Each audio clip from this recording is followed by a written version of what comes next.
बच्चों, एक बार एक गांव में बड़ा ही ईमानदार किसान रहता था। वो अपनी ईमानदारी के लिए पूरे गांव में प्रसिद्ध था। वो कभी भी दूध में मिलावट नहीं करता था और अपनी गाय से बहुत प्यार करता था। उसके पास जो गाय थी वो भी किसान को बहुत पसंद करती थी। वो चाहे पूरे दोपहर कहीं भी क्यों ना चरती हो, शाम को वापस किसान के पास ही लौट कर आती थी।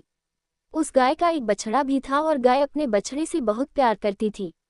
गाय हमेशा अपने बछड़े के साथ चरती थी और कभी भी गांव की सीमा से बाहर नहीं जाती थी, क्योंकि उस गांव के बाहर एक बड़ा ही घना जंगल था।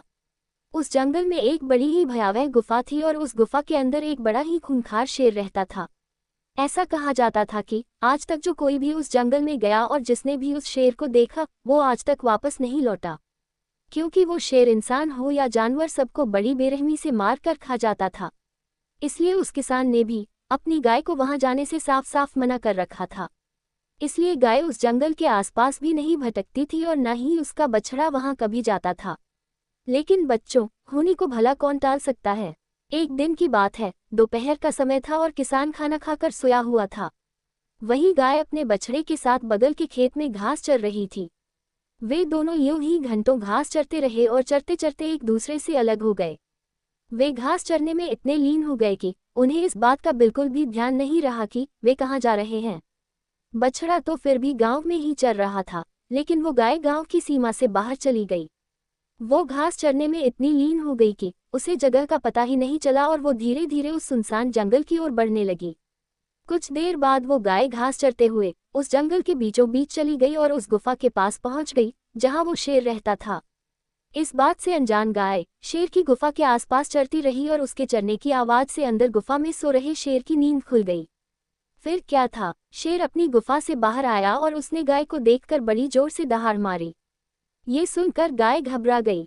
तभी शेर ने गाय को देखते हुए कहा, आज मैं तुझे खाकर अपनी 2 दिनों की भूख मिटाऊंगा। ये सुनकर गाय ने कहा, मुझ पर रहम करो, मुझे जाने दो, मेरा एक बछड़ा है। ये सुनकर शेर ने कहा, उससे मुझे क्या मतलब, मुझे बस अपनी भूख मिटानी है। तभी गाय ने कहा, मैंने सुना है शेर बड़े बहादुर होते हैं, तो क्या तुम मेरी बात नहीं मानोगे। शेर ने जवाब दिया, मुझे अपनी बातों में मत बहकाओ। जानवर का शिकार करना शेर का धर्म होता है। अगर मैं तुम्हें नहीं खाऊंगा तो भूखा मारा जाऊंगा। ये सुनकर गाय ने कहा, ठीक है, अगर तुम्हें मुझे खाना है तो खा लो, लेकिन एक बार मुझे मेरे मालिक और बछड़े से मिलकर आ जाने दो, ताकि वे मेरा इंतजार ना करें। फिर शेर ने कहा, अगर तुम वापस नहीं आए तो मैं क्या करूंगा। फिर बकरी ने कहा, मैं तुम्हें वचन देती हूँ, मैं जरूर आऊंगी। फिर क्या था, शेर ने गाय की बात मान ली और गाय वहां से चली गई। उधर किसान और उसका बछड़ा गाय का बड़ी बेसब्री से इंतजार कर रहे थे। जब उन्होंने गाय को आते हुए देखा तो उनकी जान में जान आई, लेकिन उनको देखते ही गाय रोने लगी और जब उन्होंने इसका कारण पूछा तब गाय ने सारी बात बता दी।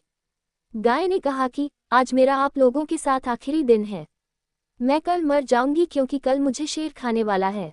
ये सुनकर किसान और बछड़ा दोनों रोने लगे, लेकिन गाय ने उन्हें खूब समझाया कि उसने शेर को वचन दिया है और एक अच्छा प्राणी कभी भी अपने किए वादे से पीछे नहीं हटता। गाय ने उस किसान और बछड़े को खूब समझाया, जिसके बाद अगले दिन अपने वचन को निभाने गाय जंगल की ओर निकल पड़ी। गाय शेर की गुफा के पास पहुंची और शेर अपनी गुफा से बाहर निकला। ये देखकर शेर ने कहा, तुम्हें मरने से डर नहीं लगता। तभी गाय ने कहा, नहीं, मुझे बस इस बात का डर है कि मेरे बाद मेरे बछड़े और मेरे मालिक का क्या होगा। तभी शेर ने कहा, मुझे लगा था तुम नहीं आओगी। तभी गाय ने जवाब देते हुए कहा कि मैंने तुम्हें वचन दिया था और मैं कभी भी अपना वादा नहीं तोड़ती, इसीलिए यहाँ आई हूँ। ये सुनकर वो शेर भगवान में बदल गया और ये देखकर गाय चौंक गई। भगवान ने कहा, मैं शेर के वेश में तुम्हारी परीक्षा ले रहा था, जिसमें तुम सफल रही। आज से तुम गाय माता के नाम से जानी जाओगी। इतना बोलकर भगवान अंतर्ध्यान हो गए और गाय अपने घर वापस लौट गई। गाय ने घर जाकर सबको ये कहानी सुनाई और तभी से गाय को माता के रूप में जाना जाने लगा। तो बच्चों,